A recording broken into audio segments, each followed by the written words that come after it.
Hey everybody, how you doing? Here we are, another week, Monday,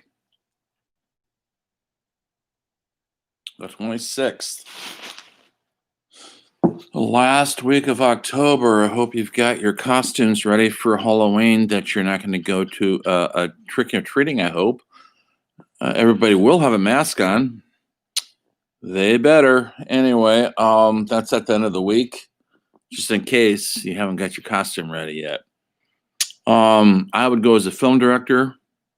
That's what I portray. That's my persona. Have you looked at persona yet? Have you found it all? Hopefully, you all found those films to be amusing that you're writing your papers about. I've got some bad news. Well, not that bad. I got to add an extra essay. We're going through these essays too fast, so I got to add another one. So instead of doing 6, we're going to do 7. No worries. We'll have plenty of time. I'll put it on the syllabus. Remember at the end of the syllabus, it says subject to change at my whims. Well, it's got to change because we're going through these pretty fast, actually. You don't think we are, but we are. Anyway, maybe don't think about it at all. Anyway, I hope you're doing well and things are going good. The weather got cold last night. It's going to get warm again tomorrow, but we had one night of cool weather. The wind was blowing like crazy. Today, we're going to do a little bit of a sidebar this week on deviating from the book and the documentary I've been having you guys watch, the story of film. We're going to talk about women directors, women film directors. There hasn't been a whole lot of them, folks. There's more now than there has been, but it always has not been a strong field for women to go into. And yet, a woman, we don't know for sure because they don't have all the dates for sure. Possibly, she's French, in 1896, possibly directed the first narrative film. Yes, that's right. Narrative simply means a story being told, not just a photography or of people walking around on trains coming at you, whatever the early silent films were, or of a person sneezing or a couple kissing. It was actually a story. And her name was Alice Guy Blaché, if I'm pronouncing it right, I hope. And she directed in the silent film era. And she directed quite a few films. And she was a silent film director that was an American who directed many silent films of the teens and the 20s. Lois Weber was very much influenced by Alice Guy. And Lois Weber's interesting films, she was making films as early as 1913, 1914, and they were social commentaries. She made a film, you can watch it, it's on YouTube. It's actually about abortion, without ever saying the word abortion, of course. It's about unwanted pregnancy. She took a lot of social stance that would be considered women point of view or feminist before the word was invented. So it definitely had a social point of view that came from the insights of a woman directing about a story that would affect women. So those were silent film directors. Just wasn't Chaplin and Buster Keaton and everybody else who was directing films there. D.W. Griffith. Women were directing too, and some of them were very successful. Their movies made money, which is always the key. But when sound came in, they fell out of favor. It was always, it's always been kind of a man's world out there for film. And it was not easy for a woman to exist in this world of the male-dominated producers, studio heads, who essentially only thought they could direct lightweight films about lightweight women's problems, whereas men could direct films about boxers and war and cowboys. Evidently, women can't put somebody on a horse and shoot them with a camera. So they definitely fell out of favor in the 30s, and really not many were working at all. 1940s, there was a woman who, her name was Ida Lupino. She is a revolutionary figure in cinema, although today most people don't know her films very well, unless you study cinema like we do in this class. And she was an actress, a very successful actress. She usually played, I hate to say it, the naughty girl, the femme fatale. Remember what that meant? The fatal female. She was kind of a tough woman who was not the stay-at-home type in her films. And she was very successful. One of her early successes was with Humphrey Bogart, called High Sierra. She plays he's a bank robber who's being chased by the police, and she's on the run with him. She's his girlfriend who just loves him to death, and it's not going to end up well, folks, because she's chosen the wrong guy to love. It was one of the first successes that really broke Humphrey Bogart's career free of second-tiered gangster movies that he was doing up until that time. It broke him into leading man territory. That came in about 1941, somewhere in there. Then the next year he did Casablanca, and the rest was history. As his star ascended, she continued to play these types of roles, but she always was interested in the camera. She would hang out in the back of the camera truck. She would be asking the camera people, "How does this work? What is that? How do you go about this?" And she was very interested in trying to step into the director's chair, or I should say, sit in the director's chair. But because she's a woman, she doesn't have literally virtually any power. How are you going to do that? She got to direct a couple scenes in a film from a director who couldn't make it that day, and she got on surprisingly well with the all-male crew.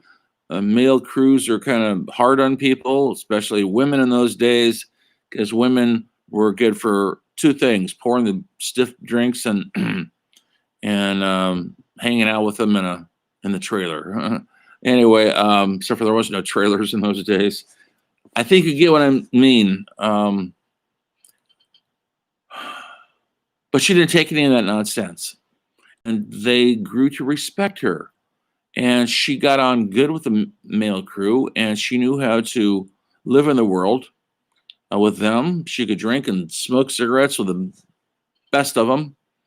And she got a chance to start directing her own script. She filmed a production company with her then husband, and they directed, I would call them independent noir films, starting in the late 40s. And she directed one of her big films was The Bigamist, which was about a guy who, Edmund O'Brien, he was in a couple of her films, the great actor Edmund O'Brien. He was married to two families. It was something nobody talked about ever. And she also directed a movie called Hitchhiker, about a couple of guys, Edmund O'Brien and his buddy, going on a fishing trip, and they have the misfortune of picking up a hitchhiker. And of course, he's a crazed serial killer. And for the next 2 hours, there's only literally three people in this whole movie. Low budget, go out to the desert when you don't need any sets, you don't need any fancy lighting. You just need a car, a gun, and 3 actors. What else do you need? That's a movie, folks. If you're clever enough how to tell the story, and they told the story. And it's a haunting movie about, the personal issues come up with the guys, the killer, the two innocent dudes, but it's not going to end up good. but it gets turned around at the end. But it was black and white, filmed out by, if you know the area, the Mojave Desert, Southern California, and it was very effective. It made its money back and then some, and it's considered a classic of the low-budget film noir genre, along with when we're studying film noir, Detour. These are low-budget films in the noir vein. Usually, those involve people on the road. You can make a film on the road because you don't, meaning they're traveling, and you don't need a bunch of sets or towns or a bunch of people. You just need a couple actors and, like I say, a gun, and they get your whole movie right there. Go out and do it now. Anyway, she had a pretty good career. Then the movies, they started becoming harder and harder to finance, and she started directing television, and she was successful in the 60s especially. She even directed an episode of Gilligan's Island. That's fine. She can make a living off of it. Her acting career, she kind of retired from it. She didn't want to be the glamour girl anymore, and she did come out of retirement for Sam Peckinpah's Pat Garrett. No, I'm sorry. It was Junior Bonner. A rodeo story, modern rodeo story set in Prescott, Arizona. Steve McQueen played her son, and Robert Preston played her deadbeat husband. And she's very effective at that. She's just an actress. And so she had a pretty good career. And she's not a minor footnote in history. She's a nice fat footnote in film noir and film directing for male or female. It doesn't matter. Her movies transcend.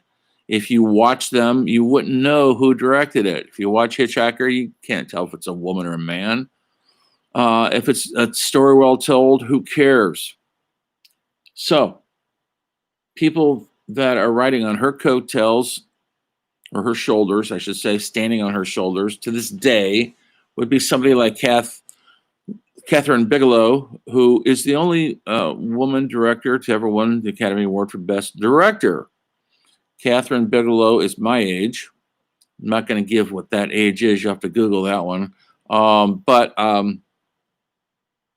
she's been directing movies since the 80s.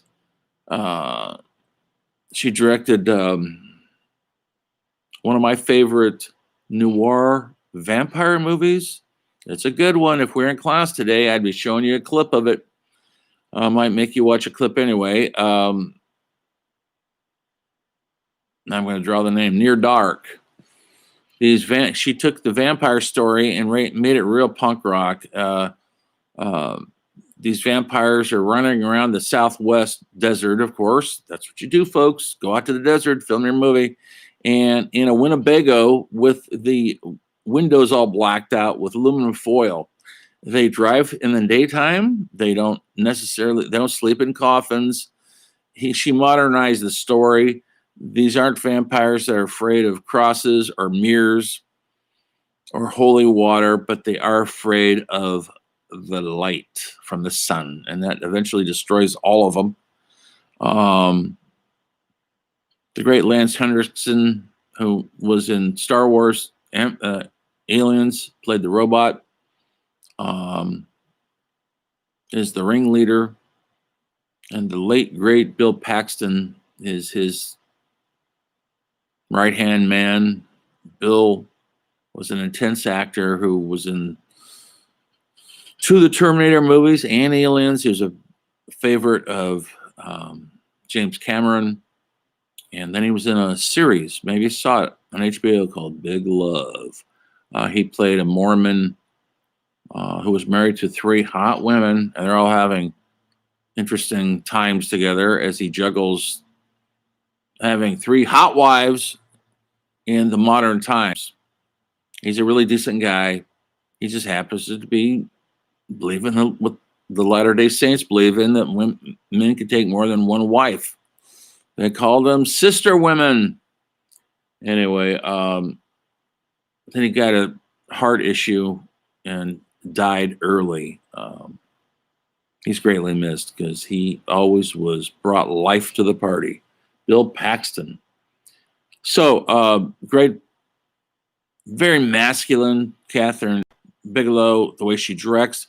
Now, she had a big leg up in the industry, folks. She was married at one time to James Cameron, the guy who directed the first two Terminators, who directed Aliens, the sequel, who directed one of my least favorite movies of all time, The Titanic. But he also directed the Avatar. Mega huge director, huge proportions, and his ego goes with it. They were married, and so she used essentially his crew and a lot of his cinematographers and crew members for her first couple films. So she had a huge leg up in the community, and then of course they quickly divorced. He's divorced every woman he's been with. He uses them for a while. Terminator 2, Terminator 1. He was married to the main woman. They divorced when he met the woman from Titanic. Now they're married. And I guess that one's going to stick. Who knows? But Catherine came up with her own style. She directed, maybe you've seen a Point Break with Keanu Reeves and the late, I'm going to draw a name. Oh, I can't think of that. Patrick Swayze, who died of cancer a couple years ago. They're surfers who are bank robbers. Maybe you've seen it. Really good action film. Keanu Reeves plays an FBI agent who speaks like a valley dude, and that's how Keanu Reeves speaks, folks. It's best if Keanu just stands there and looks cool and not speak. But Point Break was another success she had. She won the Academy Award for Hurt Locker. She also directed Zero Dark 30. That's the capture, the killing of Osama bin Laden. Hurt Locker was set in the Afghan war about people who were bombed disposalists. They disposed of the IED, improvised explosive devices that are buried into the ground, with Jeremy Renner. And you wouldn't, if you saw the movie, would you even think that a woman was directing it? Would it bother you somehow that it's not going to be macho enough or violent enough? Guess what, folks? She's plenty macho. She's plenty violent for the best of them. And so she's really at the height of women directors. Nothing less to prove. I don't know what she's working on now. If she's working on anything, But and she's riding on the coattails of people like Ida Lupino and these early female directors. There are other directors. They're too numerous to name, that have made their really important contributions to cinema. Another one would be Jane Campion, who's Australian. Her most famous movie would probably be The Piano. She still is out there. She's around my age and she's still going, still creating. Claire Denis, who's French, another successful filmmaker, director, directs really interesting films, always interesting storylines. Who else do I have listed here? Oh yeah, well, Kelly Reichardt is She is an indie film director who directs small stories. A lot of the last couple stories, she's filmed them up literally in Eastern Oregon. She gets people who want to work for her. Her movies don't make a lot of money.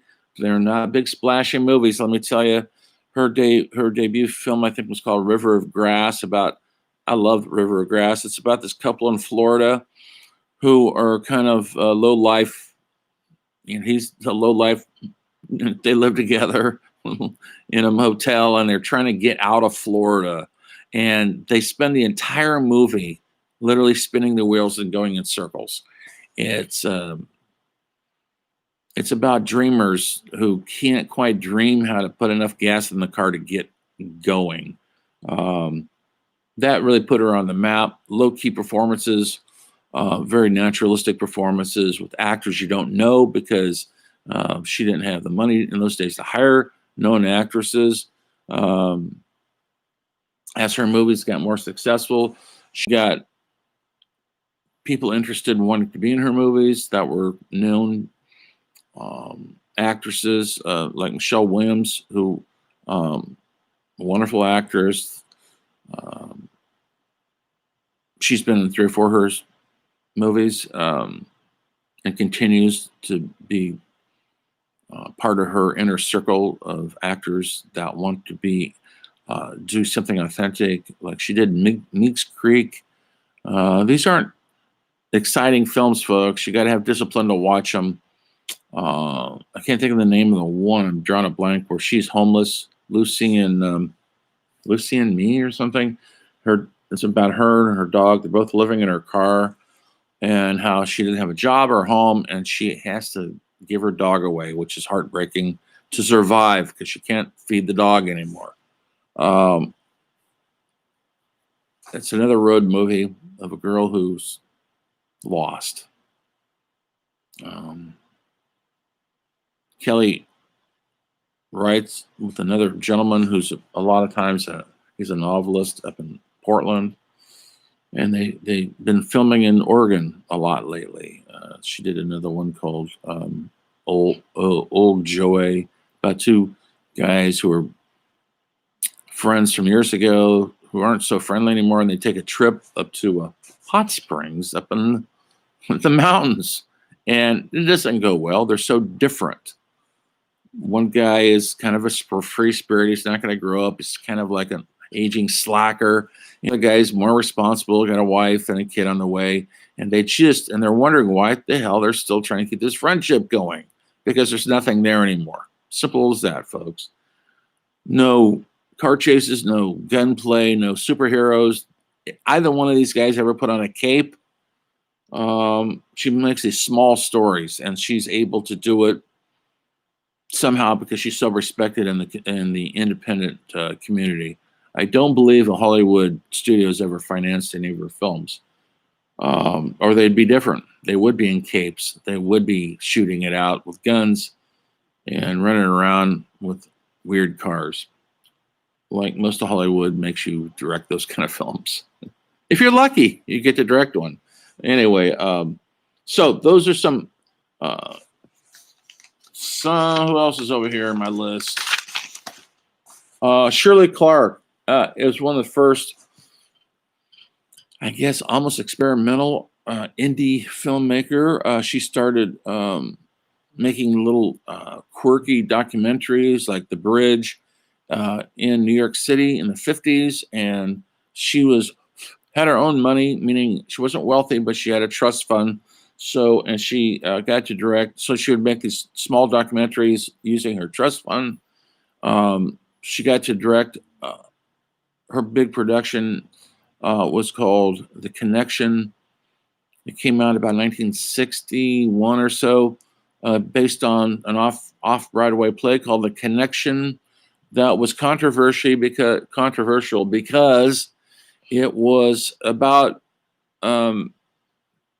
heroin-addicted jazz musicians who are waiting for their connection in a like a Hell's Kitchen flop house. As they're waiting for the connection, they're all jonesing for their drugs. Someone is making a documentary film about them, and so it's a film within a film, filmed in 35 millimeter, beautiful black and white. and some really good performances, naturalistic performances based on this off-Broadway play, off-Broadway. I don't think it even got to off-Broadway. It was controversial because supposedly they used some of the people in the play were real heroin addicts, and supposedly they shot up on stage real drugs. It's kind of an urban myth, but the production was closed down a couple times. It was never truly proven. So she did the film of that. Now, it's an interesting story why a woman got to direct that film, because it was considered, a worthy project, but she was such a believer, and they believed in her that they gave her the money to film this thing in 35. It's on YouTube right now, folks, if you want to watch it. Shirley Clarke went on to direct. After that, she directed this movie called The Cool World, about inner city kids living in Harlem. That for years was kind of, it's hard to find that movie. It's because of distribution issues with releasing it. Played in film festivals. It's very bleak, black and white, 16 millimeter, filmed in Harlem. Later on, she directed documentaries, essentially mostly documentaries about musicians, jazz musicians, and her. I'm looking here. What is this one? Oh yeah, she did in 1967. She did a movie like in 2 days. She recorded this gentleman in New York, Robert Patrick Jason, and Portrait of Jason, rather, that was his name, Jason. And he was, I would say, a raconteur, meaning he's a good bullshit artist. And so during the documentary, you can watch it right now. He's getting drunker and drunker because he's drinking, and he's a black gay man in New York, which is never easy. Who was essentially having guys. He was essentially sometimes a prostitute, male escort, really fascinating guy, but he has his own dreams of being famous and being legitimate. It's a very sad portrait of this guy breaking down, but very real, in your face. And it's essentially a monologue as this guy talks right directly to the camera. So she kept working up until the late 80s, and she died in the early 90s. Never stopped believing, never stopped trying to get the next project off the line. I'm going to talk about one more woman here. Actually, two more. Penelope Sears, who started off mostly getting famous for a series of documentaries, films, starting off with The Decline and Fall of Western Civilization. It's one of the great seminal punk rock films of all time. Filmed in LA when I was living in LA, so I knew these locations, I knew these bands like Fear and X and the Germs. She filmed them, went into the clubs with her camera, and it was kind of a violent scene with the mosh pit. It's a tough scene, especially when the Orange County skinheads came up, kind of took over the scene. And that's when the scene changed big time after that. But before that, and this film got out there, and before it was released, maybe you know the story of the Germs. Darby Crash, the lead singer, was he wasn't really a singer, folks. He just screamed into the microphone, but he was playing his part to the hilt. He would cut himself with a knife on stage. He would shoot up drugs. He was messed up all the time. And one of the guitar players is Pat Smear. Maybe you know the Foo Fighters. He's the guitar player in the Foo Fighters right now. He also played guitar in Nirvana, and he is similar to my age. So Pat was surprised he survived all these years, but he has intact. He was in the Germs, a really dangerous band with a dangerous lead singer who was mimicking Jim Morrison from The Doors, a destructive character who always threatened to kill himself on stage. And finally, he and his girlfriend did have a pact, a suicide pact. And in 1980, they took a big dose of drugs. It killed him. She didn't die. The very next day, John Lennon is murdered. And all the newspapers printed the stories about John Lennon, and no Darby was a minor footnote. He didn't time his suicide to the maximum usage.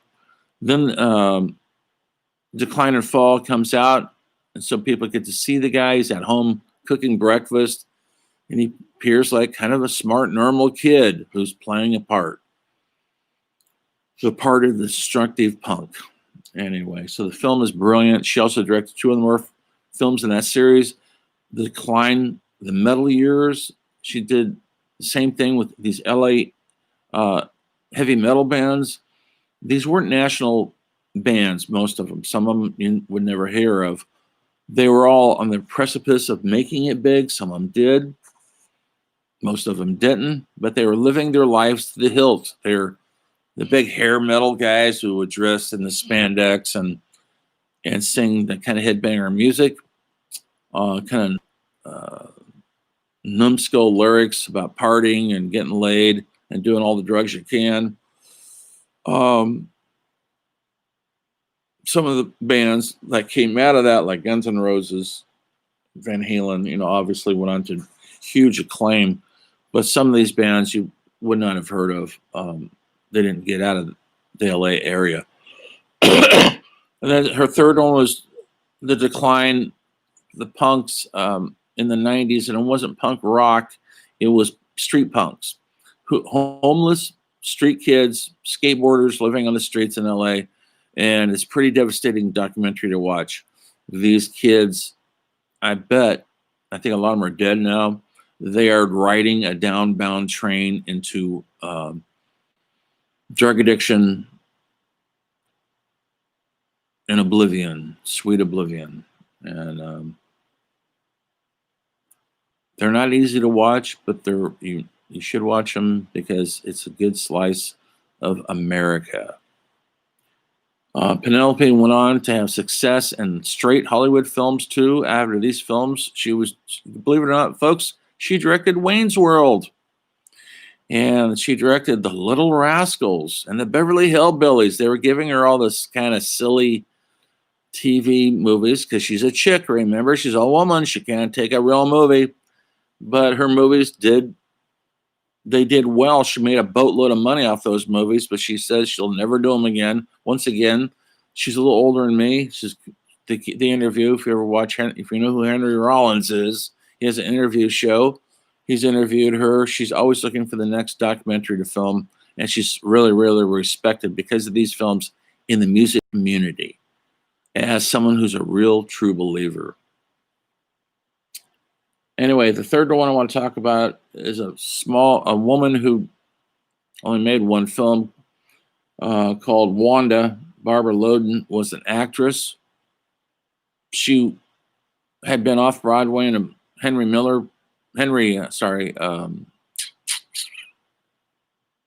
Arthur Miller play called After the Fall.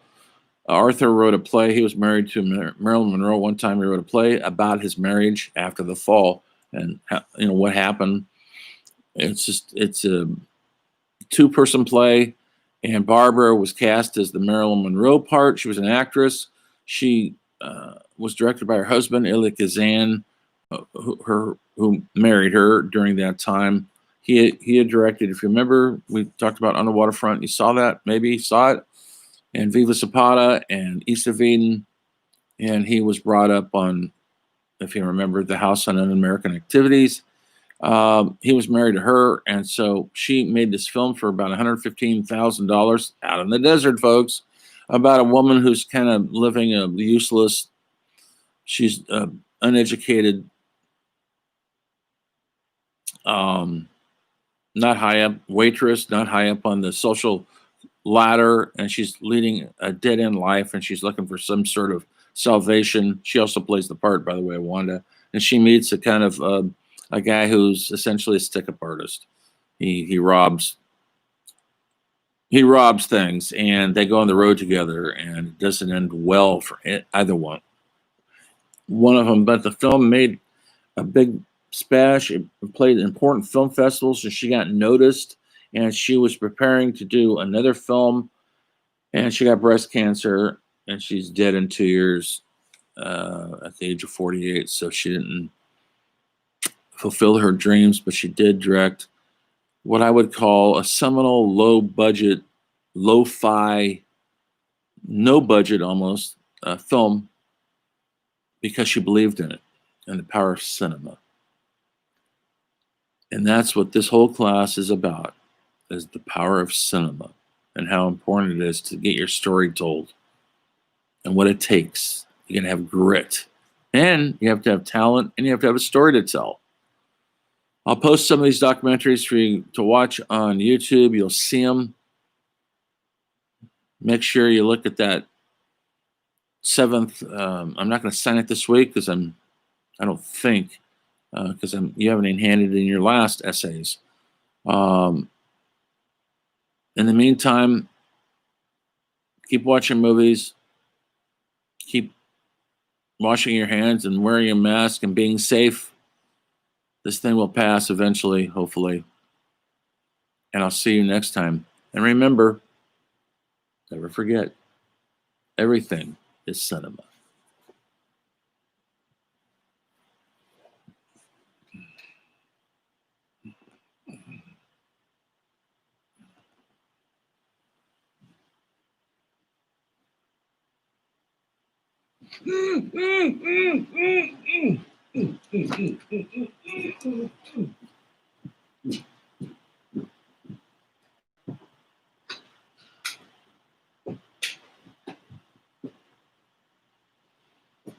How am I doing, my kitties? I've already fed you. You're not getting anything more. No, I fed you. You're not tricking me to that one. You little monkey. You're a little monkey. That's all you care about. Stand by that door. Stand there until I come out with my hands up. But I'm not doing it. Sorry, Chowie. Oh, fuckers.